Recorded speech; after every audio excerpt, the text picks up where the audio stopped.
Hello. I want to read you a story. It's called The Sun Stops Shining, and it's from the Jesus Storybook Bible by Sally Lloyd-Jones. So you're a king, are you? The Roman soldiers jeered. Then you'll need a crown and a robe. They gave Jesus a crown made out of thorns and put a purple robe on him and pretended to bow down to him. Your Majesty, they said. Then they whipped him and spat on him. They didn't understand that this was the Prince of Life, the King of heaven and earth, who had come to rescue them. The soldiers made him a sign, our King, and nailed it to a wooden cross. They walked up a hill outside the city. Jesus carried the cross on his back.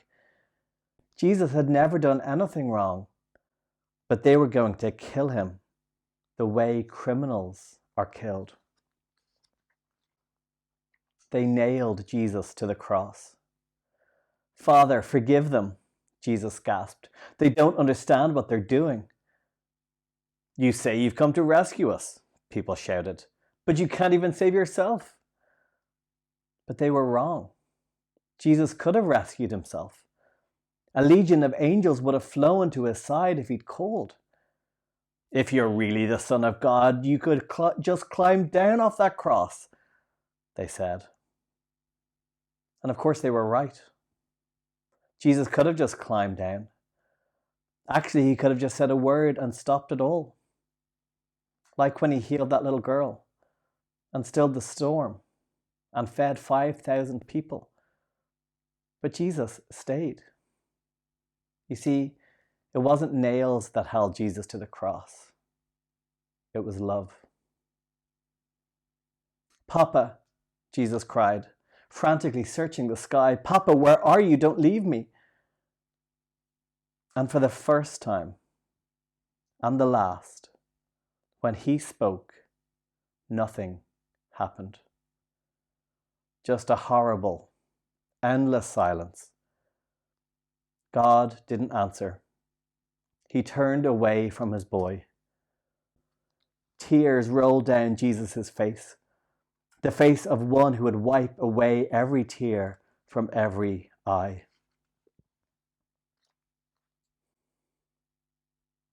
Even though it was midday, a dreadful darkness covered the face of the world. The sun could not shine. The earth trembled and quaked. The great mountain shook. Rocks split in two until it seemed like the whole world would break, that creation itself would tear apart. The full force of the storm of God's fierce anger at sin was coming down on his own Son instead of his people.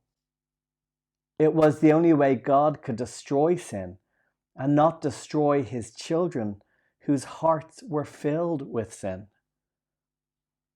Then Jesus shouted out in a loud voice, "It is finished."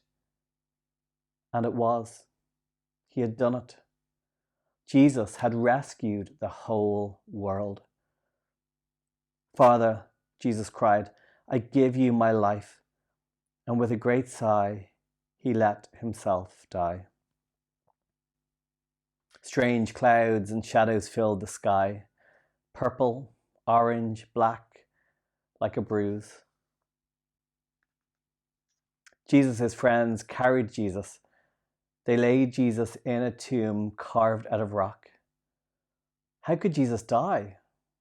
What had gone wrong? What did it mean?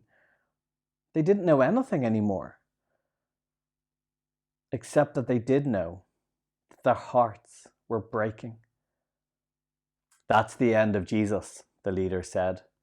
But just to be sure, they sent strong soldiers to guard the tomb. They hauled a huge stone in front of the door so that no one could get in or out.